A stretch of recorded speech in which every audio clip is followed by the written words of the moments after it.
All right, y'all. Georgia and its running back room are stories 1A and B for us tonight. Welcome to the Georgia Show. I'm Wes Blankenship, Jake Rowe, Palmer Toms, soaking up all the Dawgs injury news that you could want. I don't know if you want much of it, but we're going to keep you abreast of everything that's going on. So Branson Robinson, the big story today, the non-contact patella injury, man, that just sounds like it hurts. Man, I know it does. I know it does. And like I said, when you and Rusty and I talked right to begin with there, West, I feel so bad for the kid. But Georgia's got to press on, next man up, all those other mantras and everything that the team has. And, it's you got a little bit of other bad news there, with Dejon Edwards. I'm sure we'll talk about that. He's banged up too. But ultimately, it just comes down to kind of that guy right there is a really talented player. He had a really good spring. He looked the part of a feature back. And now they've got to try to figure out how to move forward without him. And I don't think they'll have a big problem. They just, they've just got to, stay healthy, for the most part, kind of like they did last season. They were able to kind of avert disaster there for a couple of games while Kendall Milton was hurt and Kenny McIntosh was banged up with a thigh bruise. But that's something that they may get, a situation they may get into this year. And we'll see, kind of how they have to deal with it. But ultimately, I do think it's fair to point out, listen, while Andrew Paul may not be as good as he'll ever be, which what redshirt freshmen are, he's healthy. Like everybody's like, well, he's not healthy. He's a question mark. No, he's not. Like he's healthy to play. Okay. He's scrimmaged in full. He's not wearing a brace. He's healthy and he's available. So you don't have to worry about whether or not you're getting him back. You're definitely getting him back. I talked to some people who were very impressed with him in the last scrimmage. So we'll see there. But, Dejon Edwards is a little dinged up. Kendall Milton's a little dinged up. Roderick Robinson is in the same position Branson Robinson was this past year. And they'll have to get him up to speed as well. Yeah. So I want to clarify this terminology about Georgia having a thin running back room. It's thin right now. And we'll get into, if Georgia played today, what would the depth chart look like? We'll get to that later on in the show, but it's thin with scholarship guys that are 100%. That doesn't mean they can't go. And in Andrew Paul's case, I wonder if it's just not between the ears right now of getting out there and playing in real game action. Well, and Jake mentioned it, that they had a little bit of a scare there mid-season when guys were banged up last year, and they had to have guys step up, and Branson was one of those guys that did it. You're looking at Roderick and you're looking at Andrew to be those guys now, the new guys on the block, unproven with an opportunity. And I think that it's a big one for those guys. I think it's huge to have Roderick the fact that Roderick was there in the spring. I think that's an advantage for them that they did not have last year, with Branson being a mid-year enrollee. Andrew Paul was a mid-year enrollee too. But obviously he ended up getting hurt and wasn't a part of that room. But, the fact that Roderick was there in the spring and got those spring game reps when they were beat up at running back there, then too, with Branson out and with Kendall out, and Dejon was battling, and they were being careful with him. I think it's big that they had that.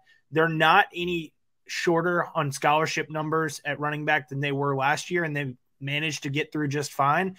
The question is, and they don't have everyone healthy right now. How quickly can you get those guys healthy? And then can they perform, to the same level that Kenny McIntosh and Kendall Milton and Dejon Edwards did last year?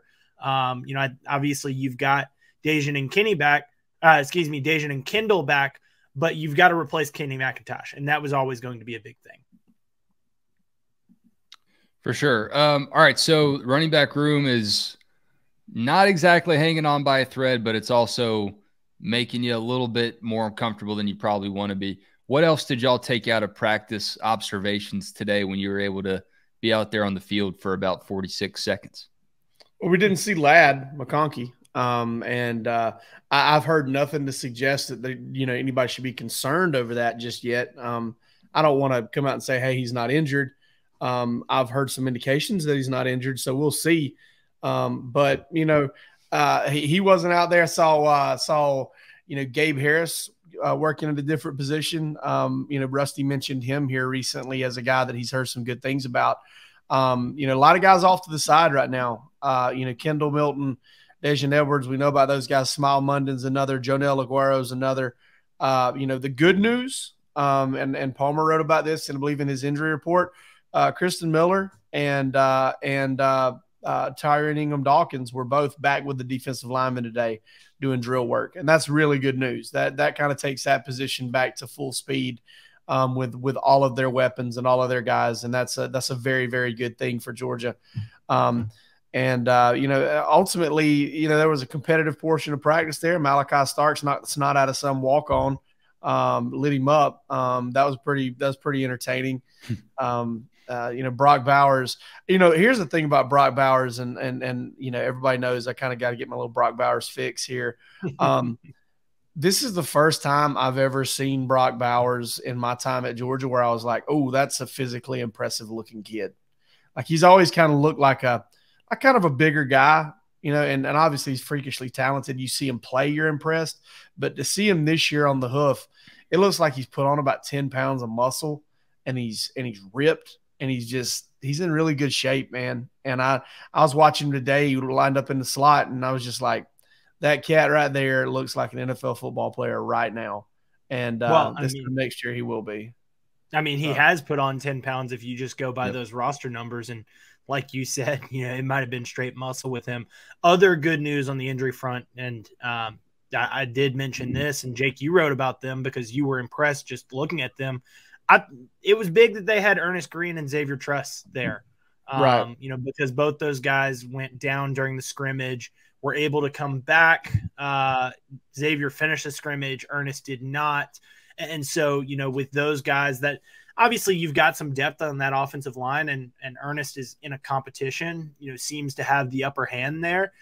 But guys that are projected starters, you don't want to be missing them, especially if you're going to be down on running backs. The best way to help out those young running backs and inexperienced guys that could be in there, have a really strong offensive line that opens up some holes. And so having those two guys there, and you mentioned Smile being down there with the guys that were off to the side. Jake, you might have been stepped away on the other end of the field by this point, but he moved back and was going through drills with the linebackers. He was in a black uniform, non-contact jersey, but he was going through drills with the linebackers. And so to me, him moving into that black non-contact is a big deal because, I don't recall seeing him in a black jersey.